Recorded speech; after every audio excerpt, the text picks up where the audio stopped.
Assalamualaikum warahmatullahi wabarakatuh. Salam rahayu rahayu untuk sahabatku, saudara-saudaraku di mana saja berada.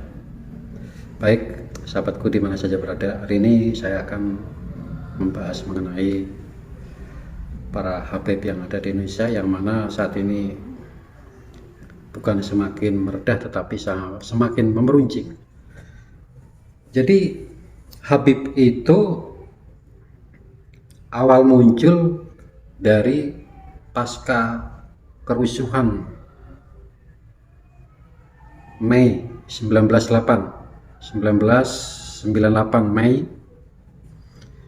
Habib bermunculan di mana-mana, dikarenakan di situ ada semacam kekosongan ruang di sudut-sudut setiap daerah, sehingga diisi oleh mereka.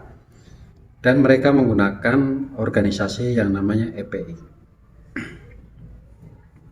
EPI menyebar ke seluruh Nusantara yang dikomando atau diketuai oleh para Habib, DPC, PAC, menyebar di seluruh Indonesia.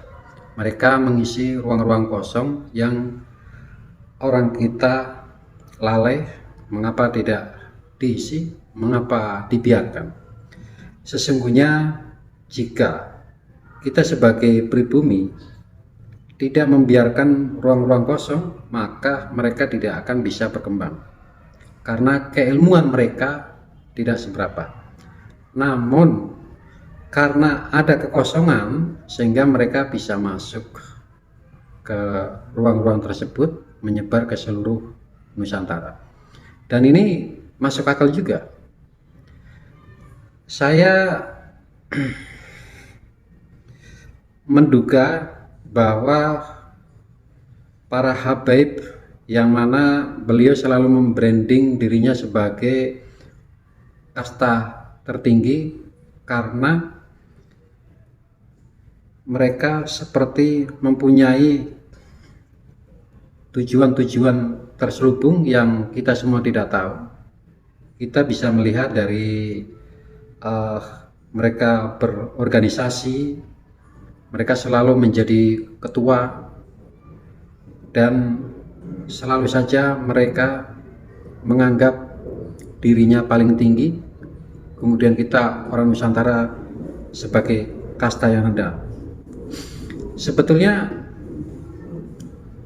kalau kita amati apa yang terjadi saat ini, sebetulnya mereka itu nggak hebat. Ya nggak hebat-hebat amat lah.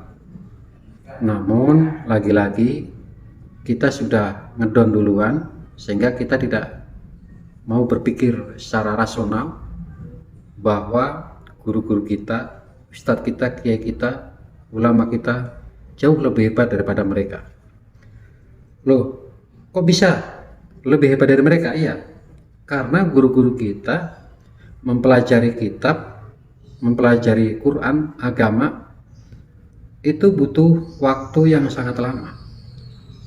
Butuh waktu, ada yang 10 tahun, puluhan tahun, ada yang 17 tahun, 22 tahun, 25 tahun, bahkan sampai ada yang 40 tahun.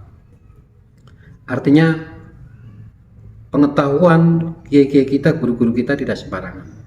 Namun hanya saja ya, kita sudah ngedon duluan dan tidak mau pernah belajar, tidak mau tanya kepada yang ahli, sehingga mudah sekali kita melihat gestur mereka, melihat casing passion mereka, kita lebih minder, kita merasa kecil. Nah, disinilah kesempatan untuk mereka. Ketika kita merasa kecil, maka mereka akan masuk. Ketika kita merasa ngedon, maka mereka akan membasmi kita.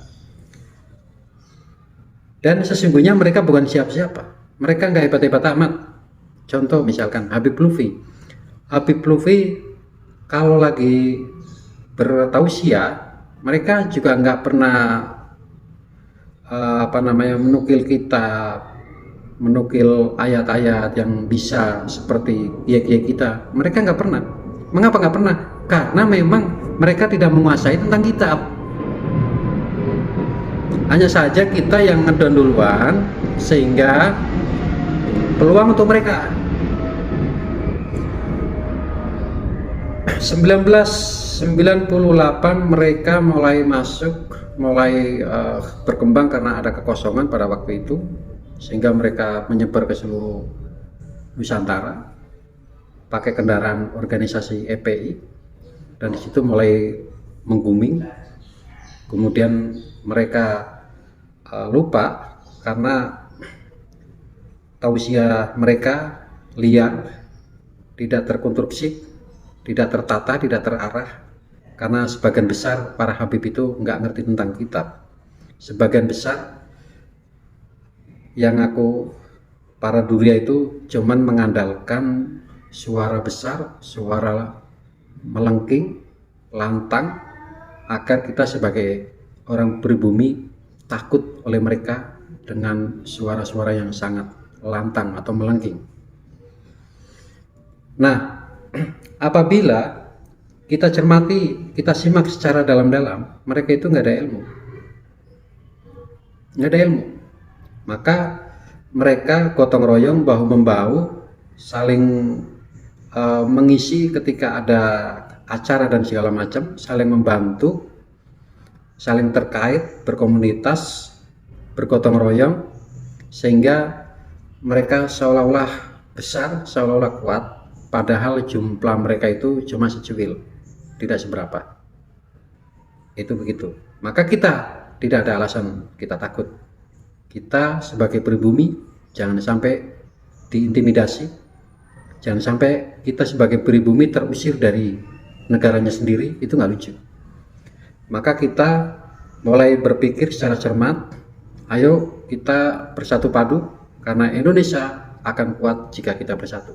Indonesia akan hancur jika kita terpecah atau tercerai-berai. Mungkin itu saja. Jaga kesatuan, persatuan. Hidup Indonesia. Salam Pancasila.